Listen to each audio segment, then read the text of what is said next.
మంచైనా చెడైనా ఇప్పుడు రాష్ట్ర రాజకీయాలు మొత్తంగా చిన్న బాస్ లోకేష్ చుట్టూనే తిరుగుతున్నాయన్నది జనం చెప్పుకునే మాట.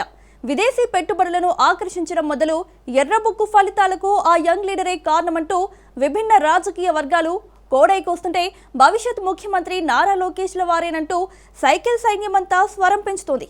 ఫలితంగానే జిల్లాల్లో యువరక్తంతో కూడిన నవతరానికి బాధ్యతలను అప్పగిస్తోంది అధిష్టానం. ఆ కోవలోనే జగన్ సొంత జిల్లాల్లో ప్రాధాన్యత కలిగిన రాజకీయ వారసుడు జిల్లా అధ్యక్షుడిగా బాధ్యతలను స్వీకరించారు. ఎన్నడూ జరగని రీతిలో ప్రమాణ స్వీకారం అట్టహాసంగా ముగిసింది. పగ్గాలు పట్టడం ఓ ఎత్తైతే వైసీపీ అధినేత ఎత్తులను ఎలా చిత్తు చేస్తారన్నదే అందరి మదిని తొలిచే అసలు సమస్య. ఇంతకీ ఎవర డిస్ట్రిక్ట్ యువ సారథి? ఆయన అమలు చేసే ప్లాన్స్ ఏంటి? Let's watch.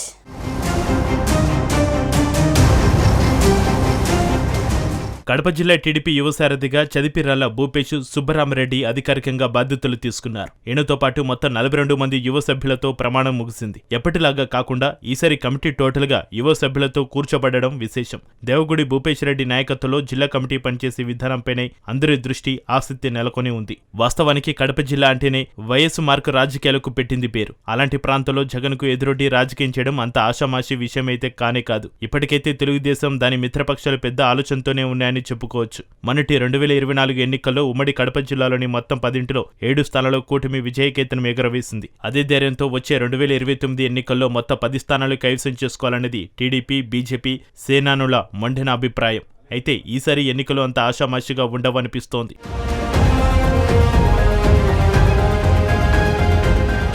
Bhupesh Reddy faction రాజకీయాల కుటుంబం నుంచి పుట్టుకొచ్చిన 3వ తరం నాయకుడు. దివంగత దేవగుడి శంకరెడ్డి కుటుంబానికి వారసుడు.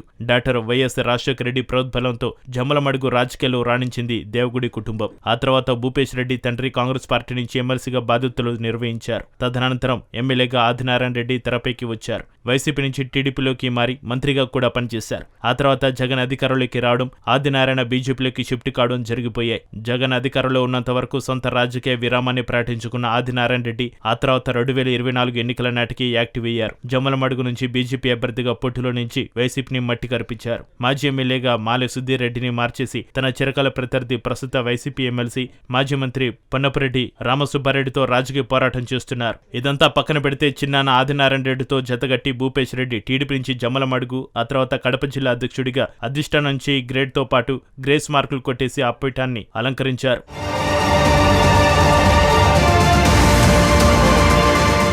రాష్ట్ర రాజకీయాలు ఇప్పుడు చంద్రబాబు వర్సెస్ జగన్ అని కాకుండా జగన్ వర్సెస్ లోకేష్ గా దారి మళ్లాయి. తెలుగుదేశం పార్టీలోనే కాదు, కూటమి ప్రభుత్వంలో అత్యంత కీలకమైన నేతగా ఎదిగిన యువగలం సారథి నారా లోకేష్ తనదైన ముద్రను వేసుకుంటున్నారు. పార్టీలో సంస్థాగతమైన పదవుల ఎంపిక మొదలుకొని మంత్రుల తీరు తెన్నులు, పరిపాలన విధానాలపైన ప్రత్యేక దృష్టి పెట్టారు. 2029 ఎన్నికల నాటికి ముఖ్యమంత్రి పదవికి మాజీ ముఖ్యమంత్రి వైసీపీ అధినేత జగన్ కు ధీటిన ప్రత్యర్థిగా బలపడాలని భావిస్తున్నట్టు రాజకీయ లెక్కలు బహిర్గతమవుతున్నాయి. ఆ అంచనాలో భాగమే యువరక్తానికి అందలమని అందరూ భావిస్తున్నారు.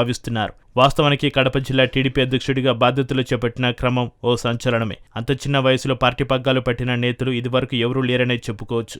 గతంలో రాజకీయ అనుభవజ్ఞులకి ఆ పదవిని ఇచ్చిన దాఖలాలు ఉన్నాయి. అయితే యువరక్తానికి పార్టీ ప్రాధాన్యం ఇస్తున్న క్రమంలో కడప జిల్లా నుంచి భూపేష్ అంతటి సామర్థ్యమున్న నేత ఇంకొకరు పార్టీని ఆకర్షించలేకపోయారు. అందుకే భూపేష్ సరైన అధ్యక్షుడిగా పార్టీ ఏకగ్రీవంగా ఎంపిక చేయడం జరిగింది. జిల్లా ఇన్ఛార్జి మంత్రి సవితతో పాటు పలుడు బ్యూరో సభ్యుడు రెడ్డప్పగారి శ్రీనివాసులు రెడ్డి నేతృత్వంలో సాగిన ప్రమాణ స్వీకార కార్యక్రమం ఓ మధురమైన జ్ఞాపకమే. జిల్లా పార్టీకి కొత్త కార్యాలయం, కొత్త కమిటీతో ప్రమాణ స్వీకారం అట్టహాసమైందని చెప్పుకోవచ్చు.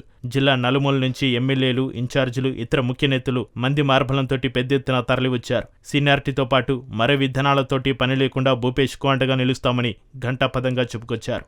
అదే సందర్భంలో నేతలంతా లోకేష్ నాయకత్వాన్ని బలపరుస్తామని కూడా ప్రతి సందర్భంలోనే తెగేసి చెప్పారు.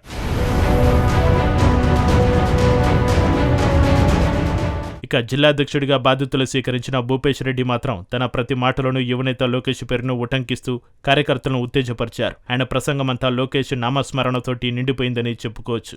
వచ్చే స్థానిక ఎన్నికలతో పాటు 2029 సార్వత్రిక ఎన్నికలు లక్ష్యంగా పనిచేద్దామంటూ నేతలతో పాటు కార్యకర్తలకు పిలుపునిచ్చారు. మొత్తం మీద రాష్ట్రంలో అన్ని జిల్లాల సంగతి పక్కన పెడితే జగన్ జిల్లా కడపలో రాజకీయాలు చేయడం అంత ఈజీ విషయమైతే కానే కాదు. ఈ క్రమంలో ఫ్యాక్షన్ ను వదిలేసి ప్యాషన్ రాజకీయాల వైపు దృష్టి సారించామని చెప్పుకుంటున్న దేవగుడి ఫ్యామిలీ నుంచి ఎదుగొచ్చిన భూపేష్ రెడ్డి నాయకత్వ బలాన్ని ఏ విధంగా సక్సెస్ చేసుకోగలుగుతారో వేచి చూద్దాం.